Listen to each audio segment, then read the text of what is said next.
नमस्कार दोस्तों।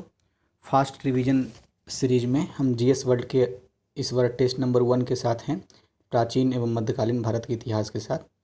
तो पहला क्वेश्चन है, भारत में सिंधु घाटी सभ्यता का नामकरण किसने किया था?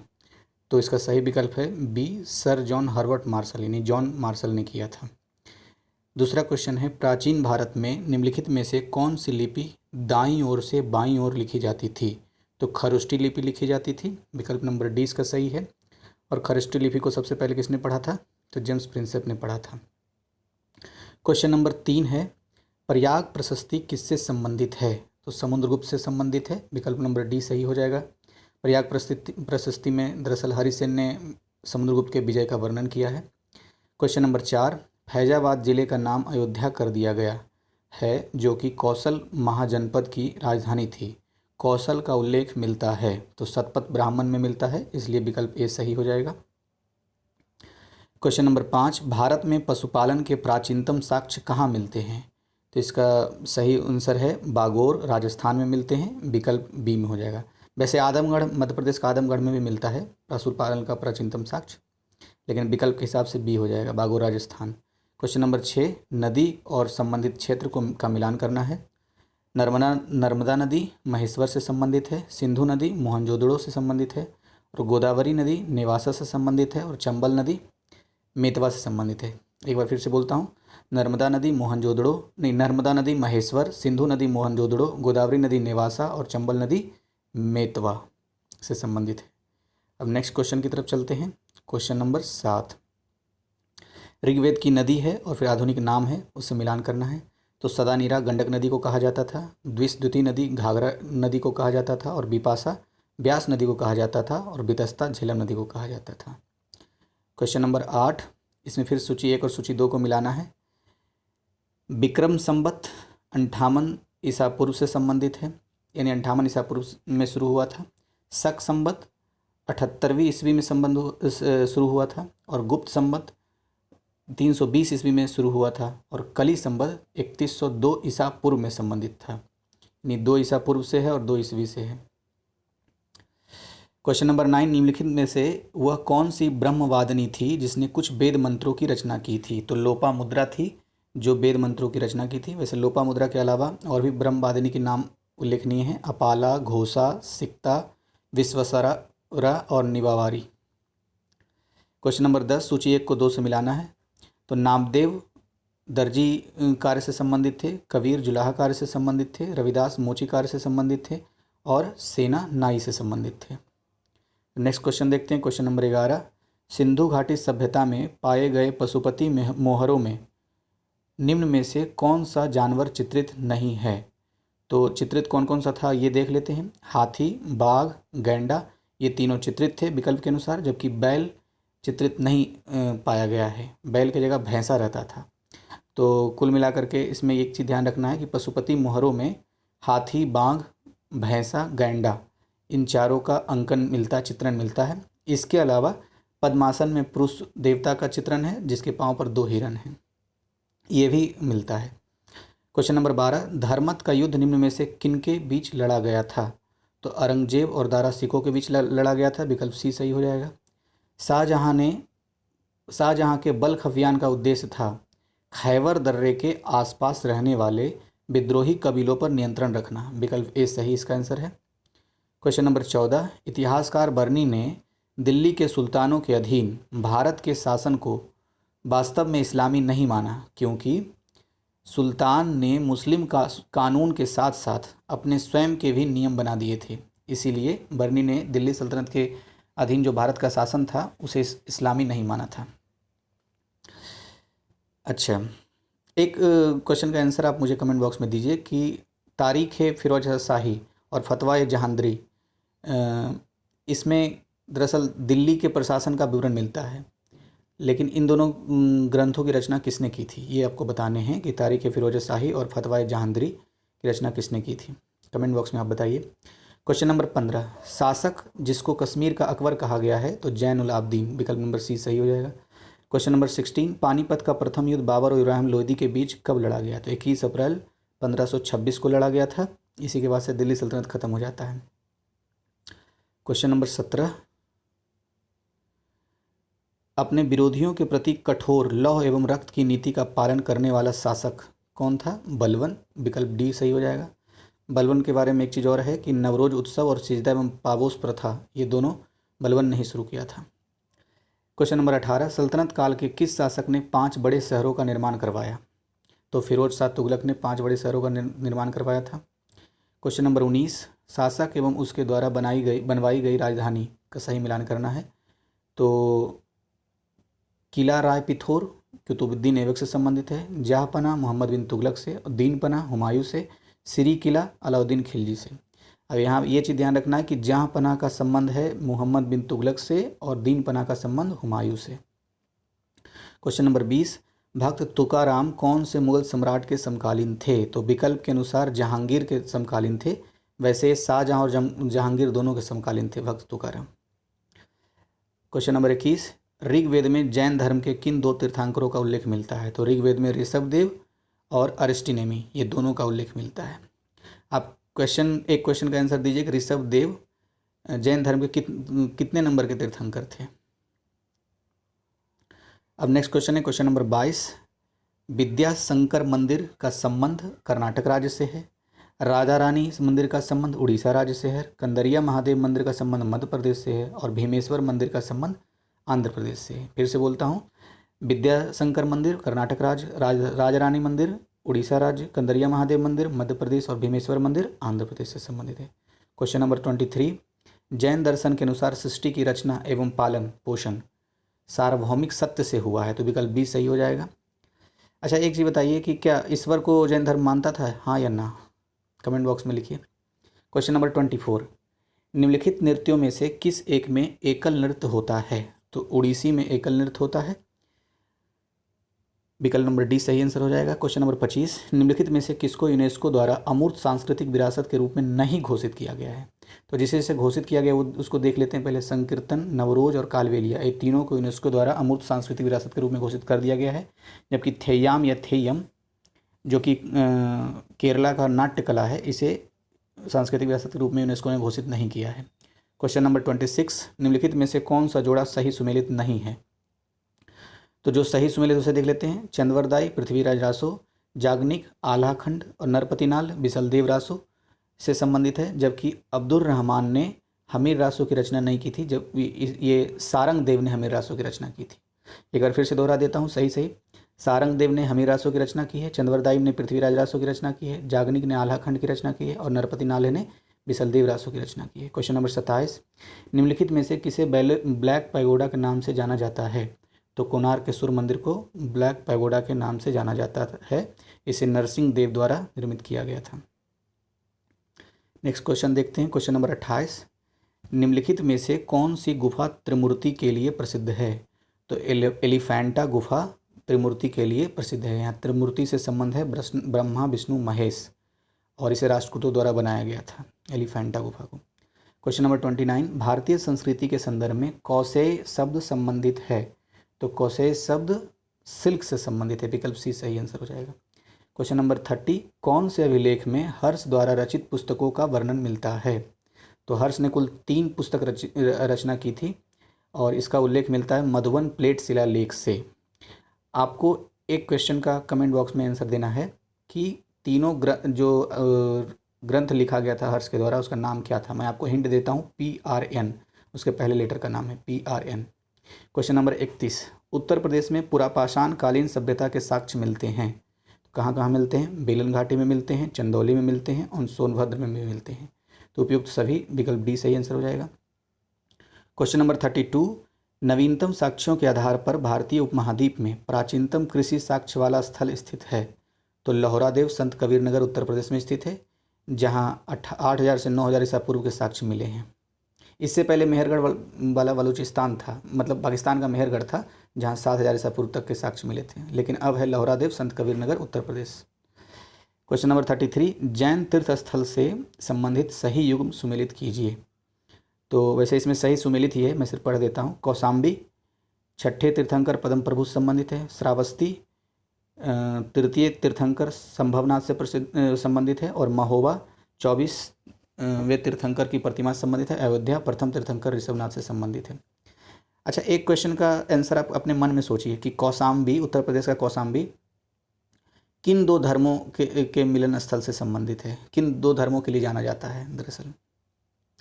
अब क्वेश्चन नंबर 34, उत्तर वैदिक युग से संबंध स्थल अतरंजी खेड़ा से मृदभांड संस्कृतियों के अवशेष मिले हैं।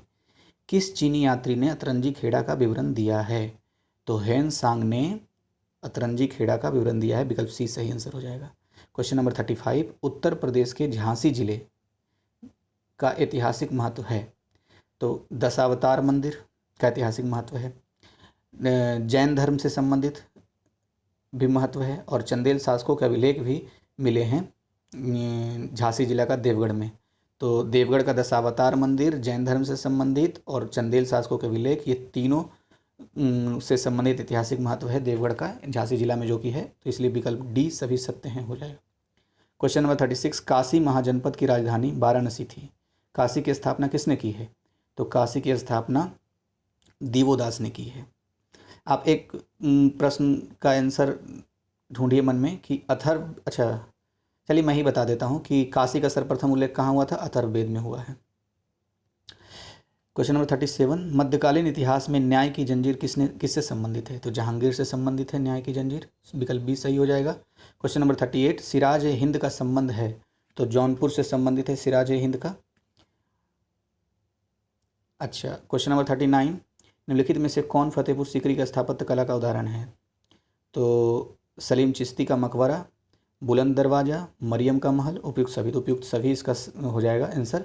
फतेहपुर सीकरी स्थापत्य कला का उदाहरण सलीम चिश्ती का मकबरा भी है, बुलंद दरवाज़ा भी है, मरियम का महल भी है और जामा मस्जिद भी है। तो डी इसका सही विकल्प हो गया। क्वेश्चन नंबर 40, प्राचीन काल में नाट्य शास्त्र की रचना किसने की थी? तो भरत मुनि ने की थी, इसलिए विकल्प बी सही आंसर इसका आंसर हो जाएगा। अब नेक्स्ट क्वेश्चन, क्वेश्चन नंबर 41 देखते हैं। सही सुमेलित करना है, पुस्तक है और लेखक है। तो पुस्तक और लेखक से संबंधित यूपीपीसीएस में लगभग हर बार क्वेश्चन रहता है, तो थोड़ा फोकस होकर के देखने की जरूरत है।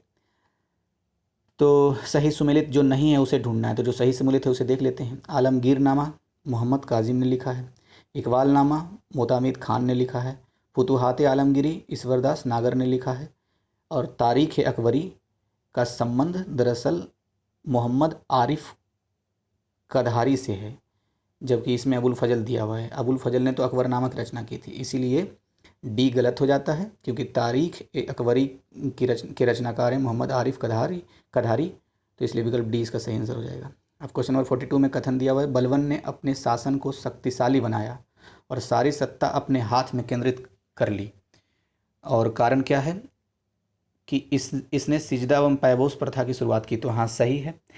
कथन और कारण दोनों स्वतंत्र रूप से सही होने के साथ साथ एक दूसरे की व्याख्या करता है, इसलिए विकल्प व्याख्या नहीं करता है, इसलिए विकल्प बी सही इसका आंसर हो जाएगा। क्वेश्चन नंबर 43, मलिक काफूर के दक्षिण भारत के आक्रमण के संबंध में कौन से कथन गलत हैं? तो जो सही है पहले देख लेते हैं। उसने तेलंगाना क्षेत्र पर आक्रमण किया था मलिक काफूर ने। मलिक काफूर का लक्ष्य द्वार समुद्र पर आक्रमण किया। तो हाँ मलिक काफूर ने किया था द्वार समुद्र पर आक्रमण। तीसरा है मदुरई यानी तमिलनाडु पर आक्रमण किया था। तो हाँ मलिक काफूर ने आक्रमण किया था। उसने मालाबार क्षेत्र पर आक्रमण किया, नहीं मालाबार क्षेत्र पर आक्रमण नहीं किया था, तो ये गलत है, इसलिए विकल्प डी सही हो जाएगा। क्वेश्चन नंबर 44, घड़ी और गृह कर लगाने वाला दिल्ली सुल्तान कौन था? तो अलाउद्दीन खिलजी। अलाउद्दीन खिलजी नहीं, घड़ी कर और चराई कर दोनों लगाया था। चराई कर किस पर लगाया जाता था? तो दुधारू पशुओं पर लगाया जाता था। अलाउद्दीन खिलजी द्वारा लगाया गया दोनों कर है। विकल्प बी सही आंसर हो जाएगा। क्वेश्चन नंबर 45, निम्नलिखित में से कौन सा तथ्य अकबर के एक आदर्श शासक के पक्ष में सहायक नहीं है? तो सहायक कौन कौन सा है? पहला, प्रशासकीय एकता एवं एक कानूनों की एकरूपता, सही है, सहायक है ये। अकबर द्वारा सांस्कृतिक एकता का प्रयत्न, ये भी सहायक है। अकबर की धर्म नीति, ये भी सहायक है उसे आदर्श शासक बनाने में।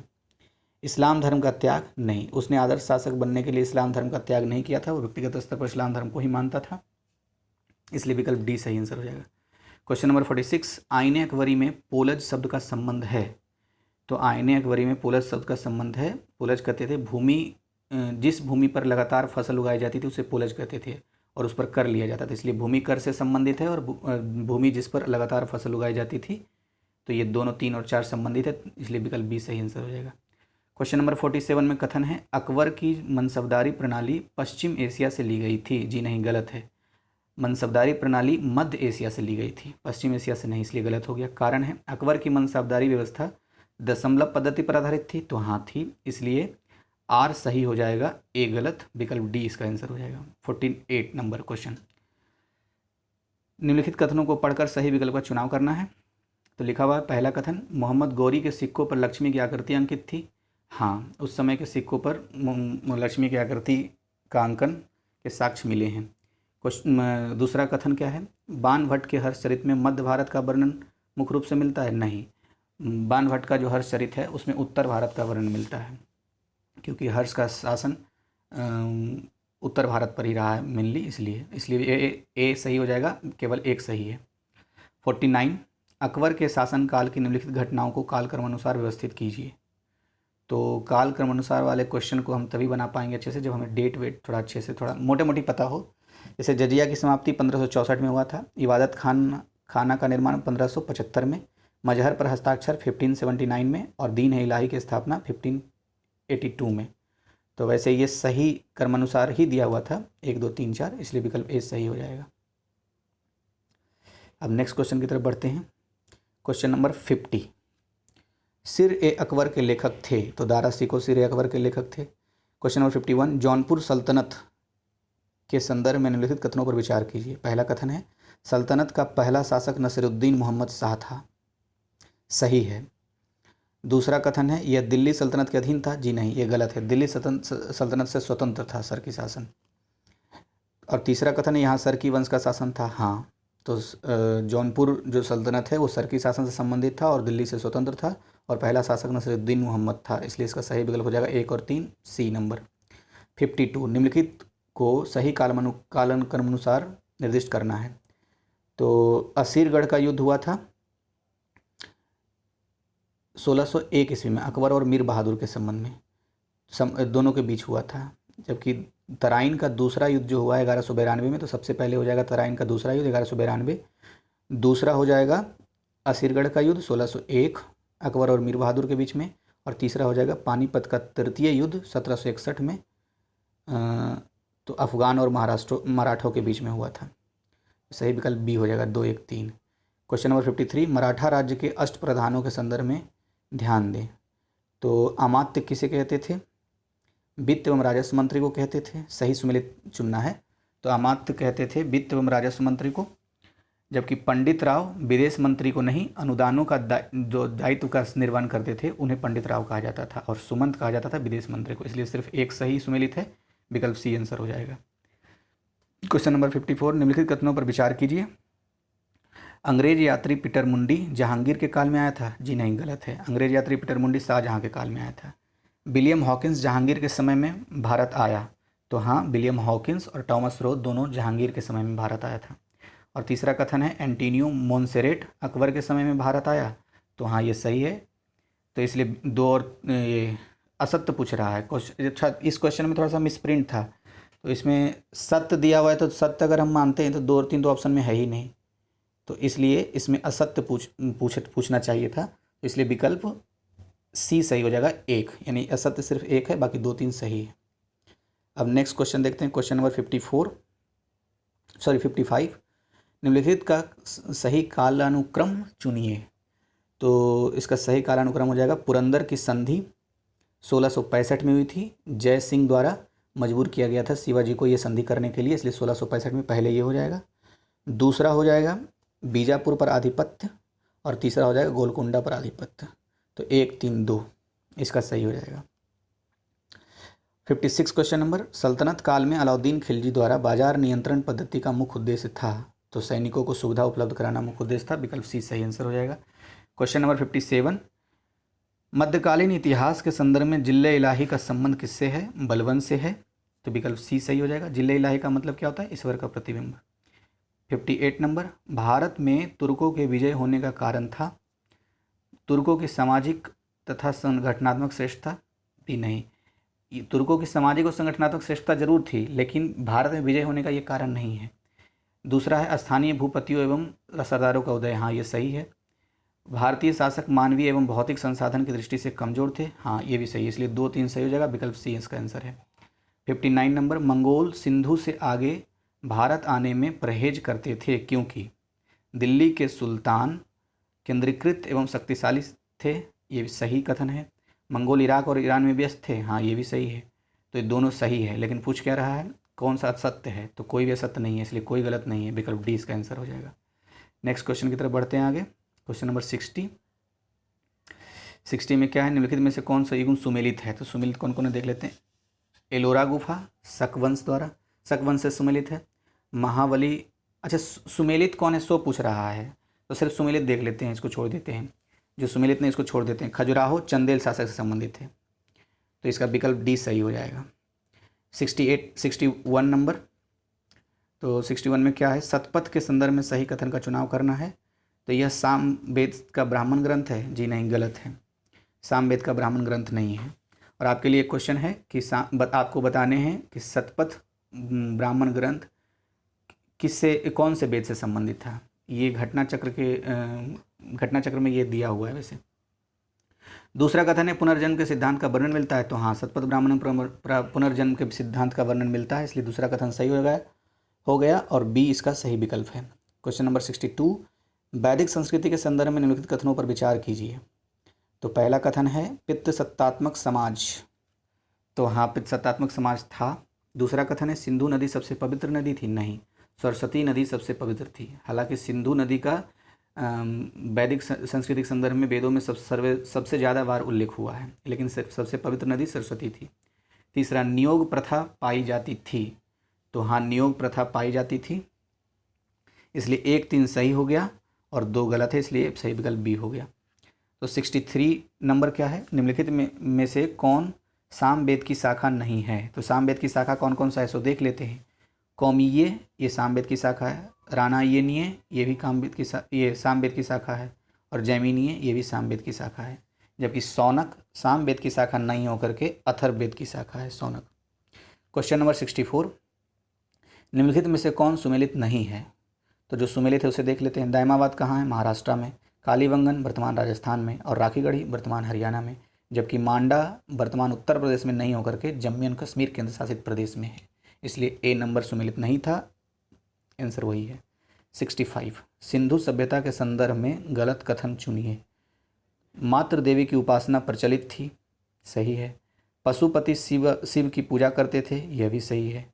सिंधु घाटी के मंदिर तथा वर्तमान मंदिर काफ़ी मिलते जुलते हैं, जी नहीं। सिंधु घाटी सभ्यता में मंदिर के कोई साक्ष्य नहीं प्राप्त हुए हैं, इसलिए तीसरा कथन गलत हो गया, और गलत ही पूछ रहा था, इसलिए आंसर यही हो जाएगा, सी नंबर। क्वेश्चन नंबर 66, द्वितीय बौद्ध संगति किसके शासनकाल में हुई। तो कालाशोक के शासनकाल में हुई, और ये वैशाली में हुआ था, इसलिए विकल्प नंबर बी सही है। क्वेश्चन नंबर 67, महात्मा बुद्ध के संदर्भ में निम्नलिखित में से कौन सा कथन सही है। उनका जन्म कपिलवस्तु में हुआ, सही है। उन्होंने बोधगया में ज्ञान प्राप्त किया, यह भी सही है।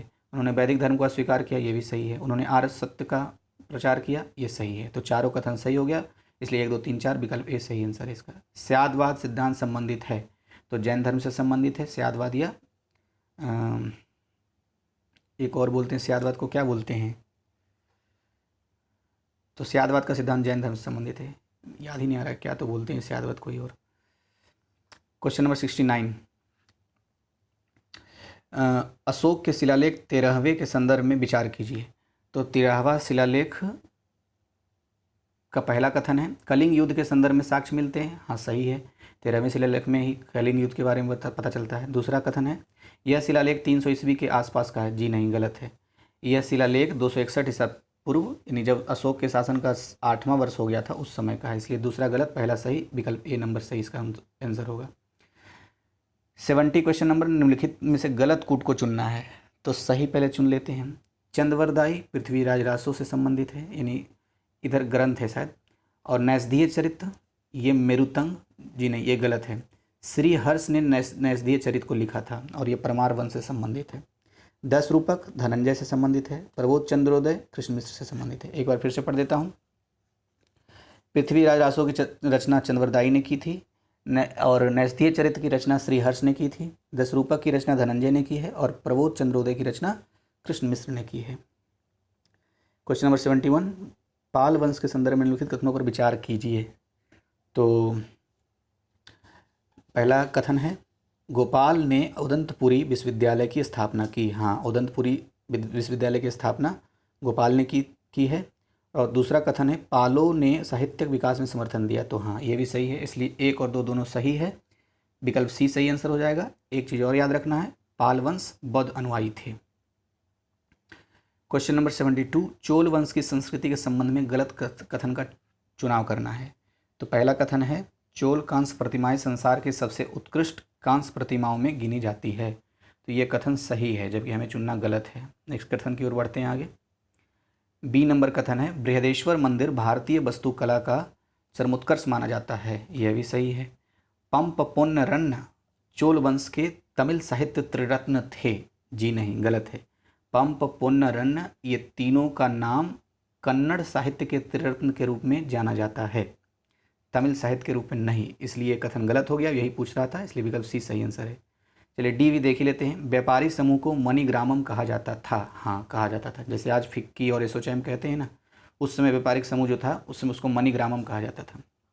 अच्छा, आपके लिए एक क्वेश्चन है, तो फिर आप मुझे बताइए कि ऐसे इसके एक्सप्लेनेशन में है, जीएस वर्ल्ड का एक्सप्लेनेशन जो है उत्तर व्याख्या, उस तमिल साहित्य का त्रिरत्न का 3 व्यक्ति का नाम क्या है? आप कमेंट बॉक्स में आंसर दे सकते हैं, नहीं तो आप एक बार रिवीजन कर लीजिए, तो आपको कम से कम खुद पता तो हो जाएगा।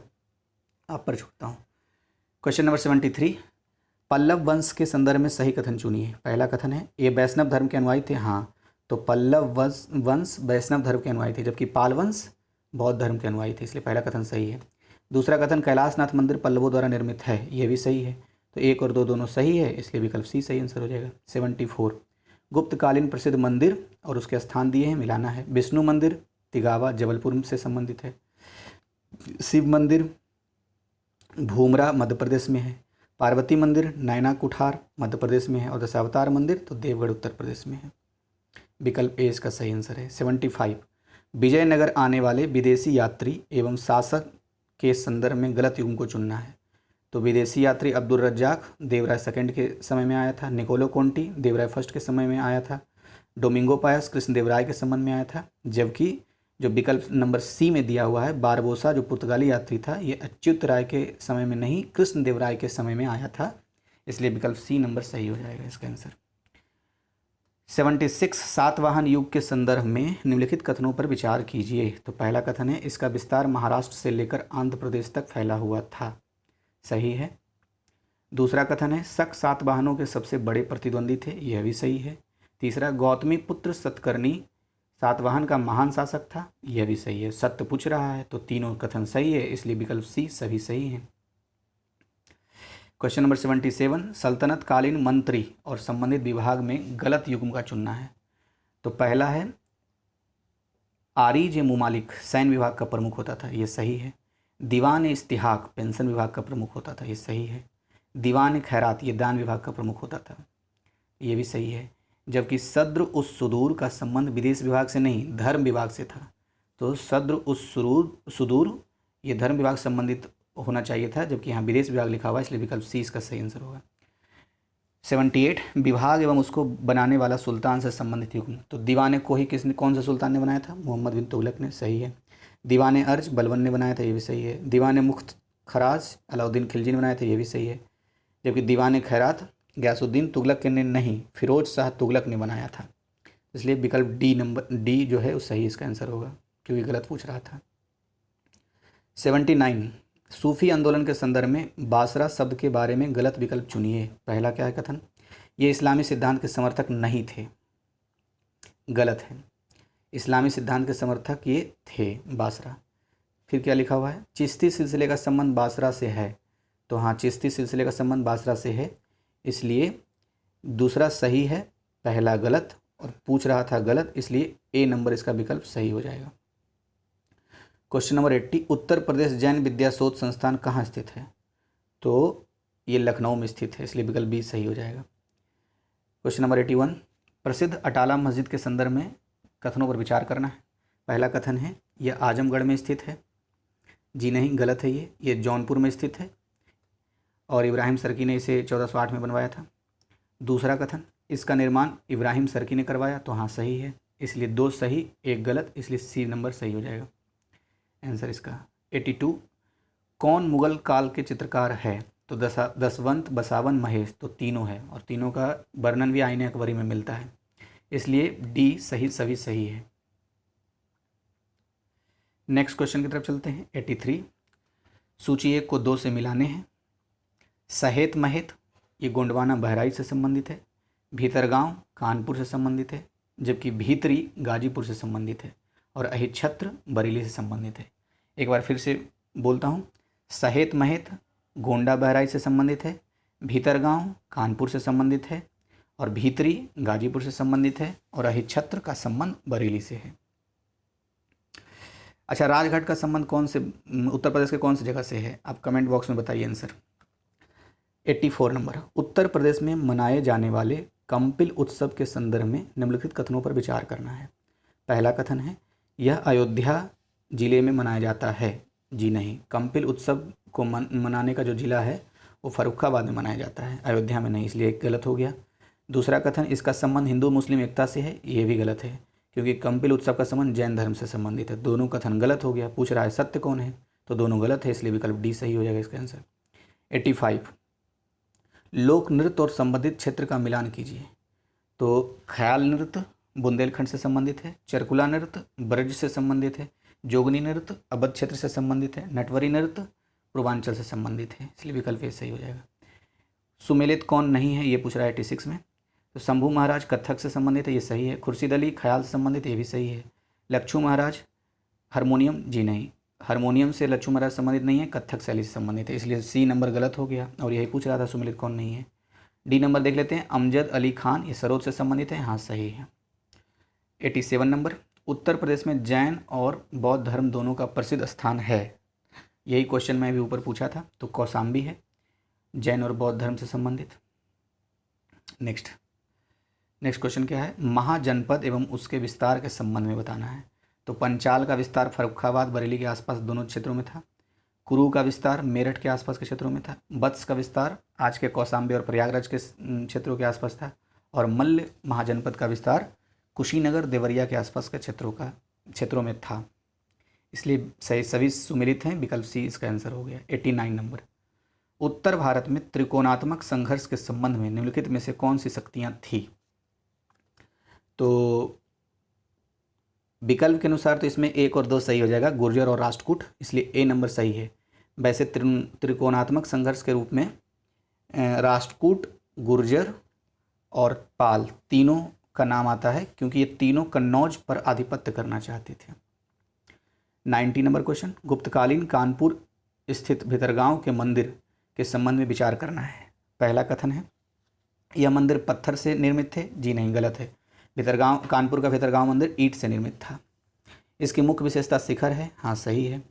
मंदिर ऊंचे चबूतरे पर निर्मित थे, हाँ ये भी सही है, इसलिए 2 और 3 सही हो गया, विकल्प नंबर 20 का आंसर हो जाएगा। वैसे कानपुर का भितरगांव मंदिर का निर्माण किसने किया था? तो चंद्रगुप्त द्वितीय ने किया था। 91, मथुरा के संदर्भ में निम्नलिखित कथनों पर विचार कीजिए। पहला कथन है, यह कुषाणों के पूर्वी साम्राज्य की राजधानी थी, सही है। मथुरा रेशम मार्ग से जुड़ा था, यह भी सही है। मथुरा कला शैली में बुद्ध की प्रथम मूर्ति निर्मित हुई थी, तो ये भी सही है, तीनों सही, इसलिए विकल्प नंबर सी सही आंसर इसका हो जाएगा। नेक्स्ट क्वेश्चन देखते हैं, क्वेश्चन नंबर 92, आजीवक संप्रदाय के संदर्भ में कौन सा कथन गलत है?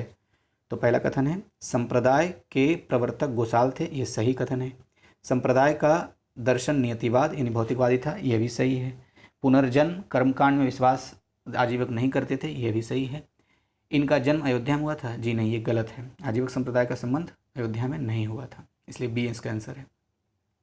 93, मुगल कालीन आगरा के संदर्भ में निम्नलिखित कथनों पर विचार कीजिए। पहला कथन है, यह शिक्षा का प्रमुख केंद्र था, सही है।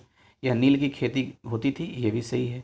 बाबर ने आगरा को अपनी राजधानी बनाया था, ये भी सही है। तो तीनों सही है, सत्य पूछ रहा है, इसलिए विकल्प सी सही हो जाएगा। फिर से एक बार रिवीजन कर लेता हूँ। मुगल कालीन समय में आगरा शिक्षा का प्रमुख केंद्र था, वहाँ नील की खेती होती थी और बाबर ने आगरा को अपनी राजधानी बनाया था। 94 नंबर, अवध की राजधानी फैजाबाद से लखनऊ स्थानांतरित हुई, तो आसफादुद्दौला के समय में हुई थी। वैसे अवध की राजधानी यूपी की पहले राजधानी फैजाबाद ही थी। 95, आगरा के प्रसिद्ध मोती मस्जिद का निर्माण किसने करवाया? शाहजहां ने, विकल्प सी सही आंसर इसका हो जाएगा। 96 नंबर, मुगल साम्राज्य की राजधानी आगरा से फतेहपुर सीकरी कब की गई? तो 1572 ईस्वी में आगरा से फतेहपुर की गई थी। बी नंबर सही इसका आंसर है। 97 आगरा में एतमादुद्दौला का मकबरा किसने बनवाया? नूर जहां बेगम ने बनवाया था। विकल्प डी इसका सही आंसर हो जाएगा। शेर शाह सूरी द्वारा बनवाई गई सड़कों के संदर्भ में विचार कीजिए। तो आगरा से बुरहानपुर तक, लाहौर से मुल्तान तक और बंगाल से लाहौर तक, ये तीनों सड़कें शेर शाह सूरी ने बनवाई थी, इसलिए विकल्प सी सभी सही हैं। 99 निम्नलिखित गलत सूची को चुनना है। तो लोकगीत है और क्षेत्र है। तो सोहर अवध से संबंधित है, सही है। फाग नृत्य लोकगीत ब्रज से संबंधित है, सही है। आल्हा लोकगीत बुंदेलखंड से संबंधित है, सही है। जबकि हरदौल जो लोकगीत है वो पश्चिम उत्तर प्रदेश से नहीं बुंदेलखंड से संबंधित है। हरदौल और पमवारा दोनों लोकगीत बुंदेलखंड से संबंधित है। सी इसका आंसर हो जाएगा सही। 100 क्वेश्चन नंबर, मोहम्मद बिन तुगलक के संदर्भ में लिखित कथनों पर ध्यान देना है। पहला कथन है इब्न बतूता इसके दरबार में आया था। तो हाँ, मोहम्मद बिन तुगलक के दरबार में इब्न बतूता आया था और दिल्ली का ये काजी नियुक्त किया गया था। दूसरा, हिंदुओं के त्यौहार जैसे होली में भाग लेता था। हाँ, सही है। तीसरा है देवगिरी को अपना राजधानी बनाया, ये भी सही है। तो तीनों सही, इसलिए विकल्प सी सही हो जाएगा। क्वेश्चन नंबर 101 मध्यकालीन इतिहास में 1000 दिनारी का संबंध किससे है? मलिक काफूर से संबंधित है। बी इसका आंसर है। 102 निम्नलिखित को सही कालक्रम अनुसार व्यवस्थित करना है। तो सबसे पहले गुलाम वंश आया था 1206 से 1290 में। उसके बाद आया खिलजी वंश 1290 से 1320 तक। फिर आया तुगलक वंश 1320 से 1414 तक। फिर आया सैयद वंश 1414 से 1451 तक। और फिर लोदी वंश 1451 से 1526 तक। और 1526 में ही इब्राहिम लोदी और बाबर के बीच युद्ध होता है, दिल्ली सल्तनत की समाप्ति होती है। वैसे इसका ट्रिक एक है, जी के ठूस लो। तो जी से गुलाम वंश, के से खिलजी वंश, और ये ठ दरअसल त का सूचक है, तो तुगलक वंश, और स से सैयद वंश, और ल से लोदी वंश। तो जी के ठूस लो, ऐसे करके आप याद रख सकते हैं। थोड़ा चला है। चलिए अब क्वेश्चन नंबर 103 देखते हैं। क्वेश्चन नंबर 103 मध्यकालीन इतिहास के संदर्भ में दिल्ली की जनता ने निम्नलिखित में से किसके उत्तराधिकार के प्रश्न पर स्वयं फैसला लिया? तो रजिया के उत्तराधिकार पर फैसला लिया था। रजिया सल्तनतकालीन एकमात्र महिला थी जो सुल्तान मतलब शासन की थी सुल्तान के रूप में। 104 तालीकोटा के युद्ध, जिसको राक्षी तगड़ी का युद्ध भी कहते हैं, 1565 में हुआ था, में विजयनगर के विरुद्ध किसकी सेना ने भाग नहीं लिया था? तो बरार की सेना ने भाग नहीं लिया था। जबकि किसने लिया था उसके विरुद्ध, विजयनगर के विरुद्ध में? अहमदनगर, बीदर, गोलकुंडा और बीजापुर ने लिया था, जबकि बरार नहीं लिया था। क्वेश्चन नंबर 105 विजयनगर के विभिन्न वंशों को सही कालानुक्रम में व्यवस्थित करना है। तो सबसे पहले कौन था? सबसे पहले था संगम वंश 1356 से 1485।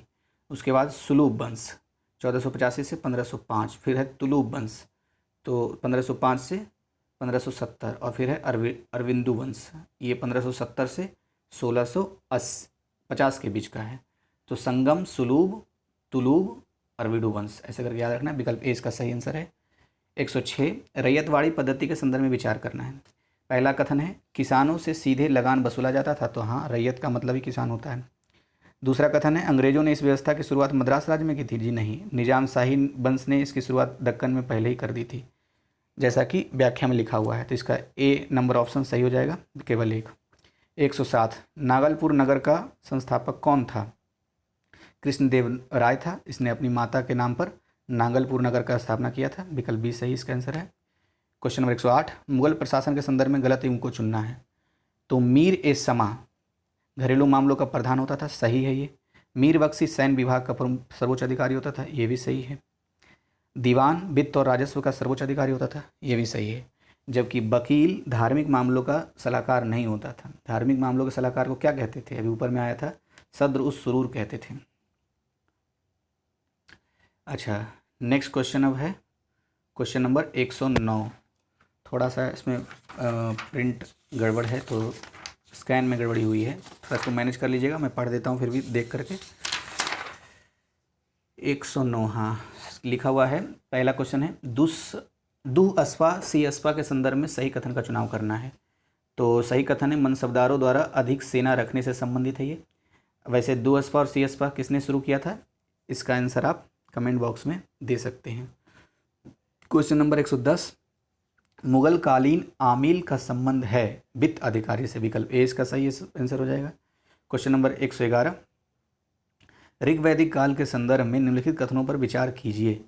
तो पहला कथन है ग्रामीण सभ्यता थी, हाँ थी ऋग्वैदिक काल में। लोहे का उल्लेख था, जी नहीं, लोहे का उल्लेख नहीं था। और तीसरा कथन है कृषि एवं पशुपालन आर्थिक जीवन का मुख्य आधार था, नहीं, पशुपालन था, कृषि तो उत्तर वैदिक काल में हुआ, इसलिए तीसरा भी गलत हो गया। और पूछ क्या रहा है, असत्य क्या है, तो 2 और 3 असत्य, इसलिए विकल्प ए इसका सही आंसर हो जाएगा। क्वेश्चन नंबर 112, ऋग्वैदिक काल में राजा की उत्पत्ति का सिद्धांत मिलता है, तो ऐतरेय ब्राह्मण में मिलता है, विकल्प बी सही इसका आंसर हो जाएगा।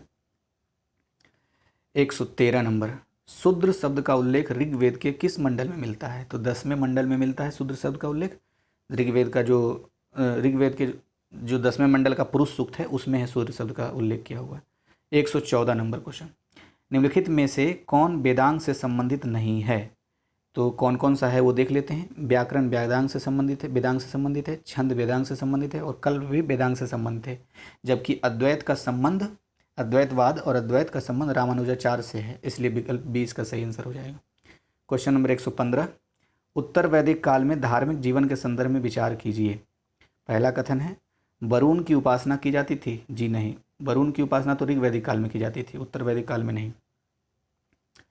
दूसरा कथन है यज्ञों में पशु बलि की प्राथमिकता थी, हाँ, उत्तर वैदिक काल आते आते यज्ञों में प्राथमिक हो गया पशु बलि। अब नेक्स्ट कथन जो है, नहीं 2 ही कथन था, तो इसमें दूसरा सही हो गया, एक गलत है, तो इसलिए विकल्प बी सही हो जाएगा। क्वेश्चन नंबर 116, उत्तर वैदिक काल के सामाजिक व्यवस्था पर विचार कीजिए।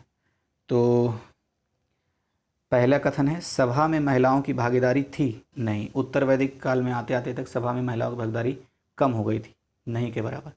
दूसरा कथन है कृष्ण आयस का प्रचार हुआ था, हाँ, आयस का मतलब लोहा होता है, तो हुआ था प्रचार उत्तर वैदिक काल आते आते। तीसरा कथन है लाल मृदभांड का प्रचलन, तो ये भी सही है, इसलिए 2 और 3 सही हो गया। पूछ भी रहा है सत्य कौन कौन सा है, तो विकल्प बी 2 और 3। 117, अनुव्रत सिद्धांत का प्रतिपादन किया था, तो जैन धर्म ने किया था, इसलिए विकल्प डी सही हो जाएगा। 118, मगध साम्राज्य के संदर्भ में निम्नलिखित कथनों पर विचार कीजिए। पहला कथन है पाटलिपुत्र की स्थापना उदयन ने की थी, हाँ, उदयन ने ही की थी।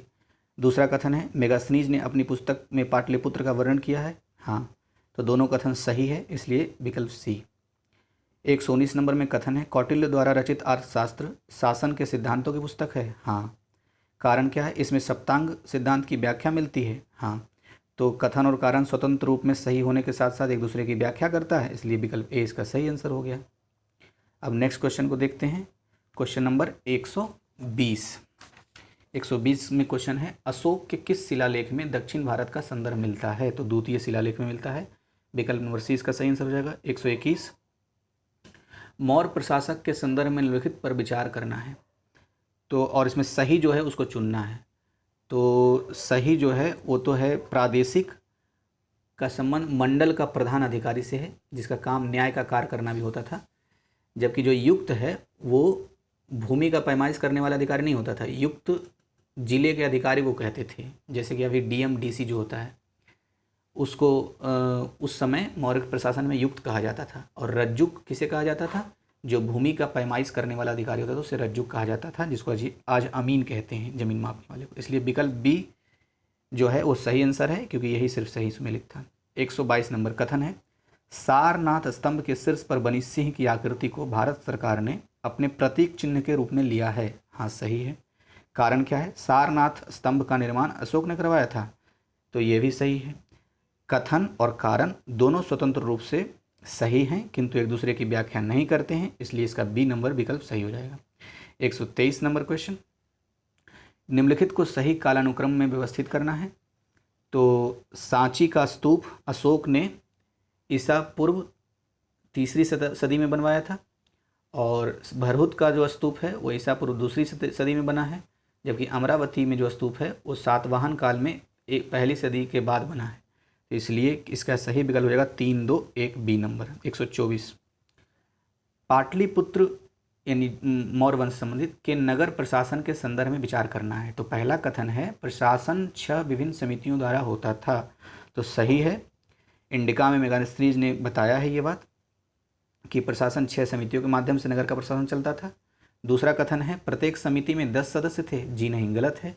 प्रत्येक समिति में 5 सदस्य होते थे, इसलिए 6×5 = 30, यानी कि 30 लोग मिलकर के नगर का प्रशासन चलाते थे। तो दूसरा गलत हो गया, पहला सही है, इसलिए सही विकल्प इसका ए नंबर हो जाएगा। नेक्स्ट क्वेश्चन देखते हैं। 125 नंबर कथन है प्राचीन भारतीय समाज में दास प्रथा प्रचलित थी। जी नहीं, गलत है ये। कारण तत्कालीन भारतीय समाज 7 श्रेणियों में विभाजित था। तो कारण तो सही है, जैसा कि मेगास्थनीज ने इंडिका पुस्तक में बताया है कि 7 श्रेणियों में विभाजित था, लेकिन उसने कहीं ये उल्लेख नहीं किया है कि दास प्रथा प्रचलित थी प्राचीन भारत में, इसलिए आर सही है, ए गलत, विकल्प डी इसका सही आंसर हो गया। रवतक अभिलेख किससे संबंधित है? तो रवतक अभिलेख का संबंध कनिष्क से है, और ये कहाँ मिला है? अफगानिस्तान में। 127 गलत युग्म को चुनना है, तो सही युग्म देख लेते हैं पहले। पौतवाध्यक्ष तौल माप के प्रभारी को कहा जाता था। पान्याध्यक्ष वाणिज्य विभाग के अधिकारी को कहा जाता था। सीताध्यक्ष कृषि विभाग के अधिकारी को कहा जाता था, जबकि सूनाध्यक्ष कहते थे भूचड़ खाने के अधिकारी को, न कि सड़क संबंधी कार्य के अध्यक्ष को। इसलिए डी गलत हो गया, सही विकल्प इसका डी है। 128 गंधार शैली के संबंध में निम्नलिखित कथनों पर विचार कीजिए। पहला कथन, यह भारत और फारस की आकृति का मिश्रण है। बिल्कुल गलत, भारत और यूनान की आकृति का मिश्रण है, इसलिए गलत हो गया। दूसरा कथन, इस कला का विषय बौद्ध, जैन और वैष्णव धर्म से संबंधित है। जी नहीं, ये इस कला का संबंध बौद्ध धर्म से संबंधित है। तो इसमें सत्य पूछ रहा है, तो दोनों तो गलत हो गया, इसलिए विकल्प डी इसका सही हो जाएगा।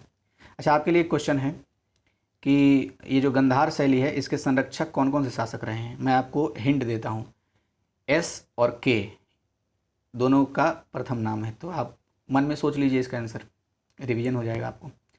129 राजवंश है और सिक्कों की धातुएं हैं। कुषाण वंश में जो सिक्के थे वो स्वर्ण और ताम्र धातु के थे। गुप्त वंश में जो सिक्के थे स्वर्ण एवं रजत धातु के थे। कलचुरी वंश में जो सिक्के थे वो स्वर्ण, रजत और ताम्र तीनों के थे। जबकि सातवाहन वंश में जो सिक्के की धातुएं होते थे वो स्वर्ण नहीं थे, तो क्या थे? चांदी, तांबा, सीसा और पोटीन था। तो चांदी, तांबा, सीसा और पोटीन जो धातुएं थी सिक्कों की, वो सातवाहन वंश में मिलती है। अब नेक्स्ट क्वेश्चन की तरफ आगे बढ़ते हैं। क्वेश्चन नंबर 130 बामियान के संदर्भ में गलत कथन चुनिए। तो पहला कथन है यह जैन धर्म से संबंधित था, तो पहला ही कथन गलत है, यह बौद्ध धर्म से संबंधित था। बाकी सही कथन देख लेते हैं। अफगानिस्तान में स्थित है बामियान, सही है। यहाँ पर पहाड़ियों काटकर प्रतिमाएं बनवाई गई थी। हाँ, तो बुद्ध की प्रतिमाएं बनवाई गई थी, लेकिन तलवानियों ने नष्ट कर दिया। अब नेक्स्ट क्वेश्चन देखते हैं। 131 निम्नलिखित महाजनपदों को पूर्व से पश्चिम में व्यवस्थित करना है। तो पूर्व से पश्चिम में व्यवस्थित कैसे करेंगे? तो इसके लिए आप मैप देख लीजिए, मैप पे लोकेट करेंगे तो ज़्यादा अच्छे से याद रहेगा। वैसे मैंने यहाँ लाइन ग्राफ के थ्रू दिखाने का, समझाने का कोशिश किया है। आप देखिए, पूर्व में इधर है, सबसे पहले अंग है जो वर्तमान बिहार राज्य में है, फिर काशी है जो वर्तमान उत्तर प्रदेश में है, और फिर तीसरा है वत्स जो कि वर्तमान मध्य प्रदेश में है, और फिर है मत्स्य जो कि गुजरात राज्य में है वर्तमान के। तो इसका सही विकल्प सी हो जाएगा, 4, 3, 2, 1। 132 कथन है ईसा पूर्व दूसरी शताब्दी के यूनानियों ने पश्चिमोत्तर भारत पर कब्जा कर लिया था। जी हाँ, कब्जा कर लिया था। कारण क्या है? गंगा घाटी क्षेत्र में नंद वंश से पराजित होने के कारण गंगा घाटी पर उनका कब्जा नहीं हो सका। जी नहीं, गलत है। गंगा घाटी में कब्जा इसलिए नहीं हो सका क्योंकि वो शुंग वंश से हार गए थे, पराजित हो गए थे। तो कारण गलत है, कथन सही है, यानी ए सही, आर गलत, सी नंबर ऑप्शन। 133 राष्ट्रकूट वंश के महान शासक कृष्ण तृतीय के संबंध में विचार करना है। पहला कथन अल मसूदी इसके शासनकाल में भारत आया था। हाँ, सही है, कृष्ण तृतीय के शासनकाल में ही भारत आया था अल मसूदी। दूसरा कथन इसके दरबार में कन्नड़ भाषा के कवि पुण्य रहते थे। ये भी सही है, तो दोनों सही है, इसलिए सी इसका सही विकल्प हो जाएगा। 134 सोलंकी वंश के संदर्भ में गलत कथन को चुनना है। पहला कथन है दिलवाड़ा का प्रसिद्ध जैन मंदिर सोलंकी वंश से संबंधित था। हाँ, सही है। मोढेरा का सूर्य मंदिर का निर्माण इसके काल में हुआ। ये भी सही है। अब नेक्स्ट देखते हैं। तीसरा है इसको गुजरात का चालुक्य कहा जाता था, तो सोलंकी वंश को गुजरात का चालुक्य कहा जाता था। ये भी सही है। चौथा कथन है मोहम्मद गौरी ने इसके शासनकाल में आक्रमण किया। जी नहीं, गलत है। मोहम्मद गौरी नहीं, मोहम्मद गजनवी ने इसके शासनकाल में सोमनाथ मंदिर पर आक्रमण किया था, इसलिए डी इसका सही आंसर हो जाएगा। 135 युद्ध और पक्ष। तराइन का प्रथम युद्ध गौरी और पृथ्वीराज चौहान के बीच में लड़ा गया। चंदावर का युद्ध गौरी और जयचंद के बीच में लड़ा गया। पाटन जो कि गुजरात में है का दूसरा युद्ध गौरी और पृथ्वीराज चौहान नहीं, गौरी और भीम द्वितीय के बीच में लड़ा गया था और भीम द्वितीय ने गौरी को बुरी तरह परास्त किया था। डी नंबर भी देख लेते हैं, ये सही है। मुल्तान का युद्ध गौरी और मुल्तान के मुस्लिम शासक के बीच में लड़ा गया था। 136 नंबर, महाभाष्य के लेखक पतंजलि किस शासक के समकालीन कवि थे? तो पुष्यमित्र शुंग, विकल्प सी इसका सही है। 137 नंबर, गुर्जर मिहिर भोज के संदर्भ में निम्नलिखित कथन पर विचार कीजिए। तो पहला कथन है मिहिर भोज ने अपनी राजधानी उज्जैन में बनाई थी, जी नहीं गलत है, कन्नौज में बनाई थी, इसलिए पहला गलत हो गया। उसने बराह की उपाधि धारण की थी, हाँ बराह की उपाधि धारण की थी गुर्जर मिहिर भोज ने, तो इसलिए विकल्प बी केवल 2 सही है। 138, चंदेल वंश के संदर्भ में गलत कथन चुनिए। तो सही कथन पहले देख लेते हैं। इनका साम्राज्य बुंदेलखंड की भूमि पर फैला हुआ था, सही है। इसकी राजधानी खजुराहो थी, तो सही है। हालांकि पहले कालिंजर इसकी राजधानी थी चंदेल वंश की, लेकिन बाद में खजुराहो भी इसकी राजधानी रही है, तो सही हो गया आंसर। तीसरा है चंदेल वंश का संस्थापक यशोवर्मन था, जी नहीं, नन्नुक था चंदेल वंश का संस्थापक। यशोवर्मन हालांकि चंदेल वंश का ही एक सबसे प्रतापी राजा रहा है। 139, चोल काल में भूमि के प्रकार के संबंध में गलत युग्म को चुनना है। तो सही युग्म पहले देख लेते हैं। ब्राह्मदेय ब्राह्मणों को उपहार में दी गई भूमि को कहते थे। सालाभोग विद्यालय के रखरखाव के लिए दी गई भूमि को कहते थे। देवदान मंदिर को उपहार में दी गई भूमि को कहते थे। जबकि बेलन वगई जैन संस्थान को दी गई भूमि को नहीं कहा जाता था। गैर ब्राह्मण किसान जो स्वामी होते थे उनके भूमि को बेलन वगई कहा जाता था, लेकिन जैन संस्थान को जो दान में दी गई भूमि होती थी उसको पल्ली चंदम कहा जाता था, इसलिए विकल्प सी इसका आंसर होगा। 140, वान भट्ट के हर्ष चरित्र के अनुसार हर्ष के मंत्री परिषद के संबंध में गलत का चुनाव करना है। तो हर्ष के मंत्री परिषद में जो सही मंत्री परिषद होता था उसको पहले देख लेते हैं। कुंतल अश्व सेना का प्रधान कहा जाता था। स्कंदगुप्त गज सेना के प्रधान को कहा जाता था। सिंहनाद प्रधान सेनापति को कहा जाता था। जबकि भंडी प्रधान सेनापति को नहीं, प्रधान सचिव को भंडी कहा जाता था हर्ष काल में। 141, इसलिए ए इसका आंसर है। 141 में देखते हैं, मुंबई से लगभग 200 मील उत्तर में कान्हेरी नामक गुफाओं का समूह है। इन गुफाओं के संदर्भ में निम्नलिखित बिंदुओं पर ध्यान देना है। तो यह जैन धर्म से संबंधित था, जी नहीं। कान्हेरी नामक गुफा समूह बौद्ध धर्म से संबंधित था, एक गलत हो गया। दूसरा कथन, ये गुफाएं लगभग 200 ईसा पूर्व की है, जी नहीं, ये भी गलत है। कान्हेरी की गुफाएं 8वीं से 9वीं सदी की है, तो दोनों गलत और असत्य पूछ रहा है, तो इसलिए दोनों सही। इसका आंसर होगा सी नंबर। 142, गलत कथन का चुनना है। पहला कथन है बाघ गुफाएं गुप्तकालीन थी, सही है। लोमस ऋषि गुफा मौर्यकालीन थी, यह भी सही है। कान्हेरी गुफाओं में बौद्ध भिक्षुओं का निवास स्थान था, यह भी सही है। जबकि जो सी नंबर है जो गलत है, नासिक गुफाएं विजयनगर से संबंधित नहीं होकर के सातवाहन काल से संबंधित थी, इसलिए विकल्प सी इसका सही हो जाएगा। 143, एलोरा की गुफाओं के संदर्भ में सही कथन चुनना है। तो पहला ही कथन सही है, कैलाश मंदिर अवस्थित है एलोरा की गुफा में। जो गलत है चलिए उसको सही करके देख लेते हैं। इसका निर्माण चंदेलों ने करवाया था, नहीं। एलोरा की गुफाओं का निर्माण कृष्ण फर्स्ट जो था राष्ट्रकूट शासक उसने करवाया था। यह केवल हिंदू धर्म से संबंधित है, जी नहीं। एलोरा की गुफाएं हिंदू जैन और बौद्ध तीनों धर्मों से संबंधित है। 144 नंबर, अजंता गुफाओं के संदर्भ में गलत कथन चुनिए। तो सही कथन पहले देख लेते हैं, क्या है। ये गुफाएं बाकाटकों के अधीन राजसी संरक्षण में बनवाई गई थी, हाँ अजंता गुफाएं के संबंध में ये सही है। दूसरा, इन गुफाओं को गुप्त शासकों का संरक्षण प्राप्त था, हाँ अजंता गुफाओं को गुप्त शासकों का संरक्षण प्राप्त था। ये मुख्यतः बौद्ध धर्म से संबंधित थी, तो मुख्य रूप से अजंता गुफाएं तो बौद्ध धर्म से संबंधित थी, तो ये भी तीनों भी सही है। तो सभी विकल्प सही हो गए, गलत तो कोई है नहीं, इसलिए विकल्प इसका डी सही हो जाएगा। अब नेक्स्ट क्वेश्चन देखते हैं। क्वेश्चन नंबर 145, अंकोर वाट मंदिर कहाँ स्थित है? तो कंबोडिया में स्थित है, इसका विकल्प डी सही हो जाएगा। किसने बनवाया था? कमेंट बॉक्स में आंसर दीजिए, और कब बनवाया था ये भी।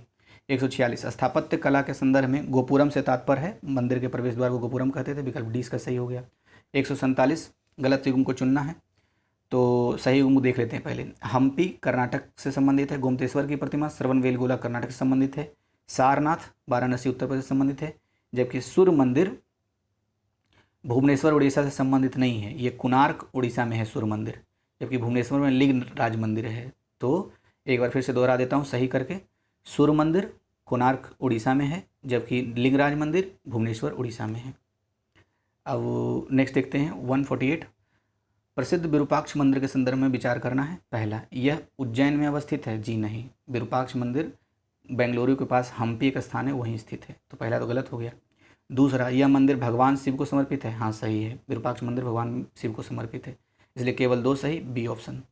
149, उत्तर मेरूर शिला किससे संबंधित है? तो ये चोल से संबंधित है, क्योंकि उत्तर मेरूर शिला लेख से ही पता चलता है कि चोल काल की प्रशासनिक पद्धति कैसी थी। लास्ट क्वेश्चन देखते हैं। मैं बोलना भूल जाता हूँ, आप वीडियो जब देखते हैं तो लाइक कीजिए, और क्वेश्चन 150 पढ़ने के बाद जब आप वीडियो से बाहर जाइएगा तो सब्सक्राइब जरूर कर लीजिएगा अगर आप चैनल पर नए हैं तो। 150, निम्नलिखित में किस वंश द्वारा प्रायः महिलाओं को प्रशासन में उच्च पद प्रदान किए जाते थे? तो चालुक्य वंश में महिलाओं को उच्च पद प्रदान किया जाता था। सबसे महत्वपूर्ण क्वेश्चन है कि महिलाओं को प्रशासन में उच्च पद किस वंश में प्रदान किया जाता था? तो चालुक्य में। विकल्प नंबर सी इसका सही आंसर हो जाएगा। तो धन्यवाद, फिर मिलते हैं नए टेस्ट सीरीज के साथ।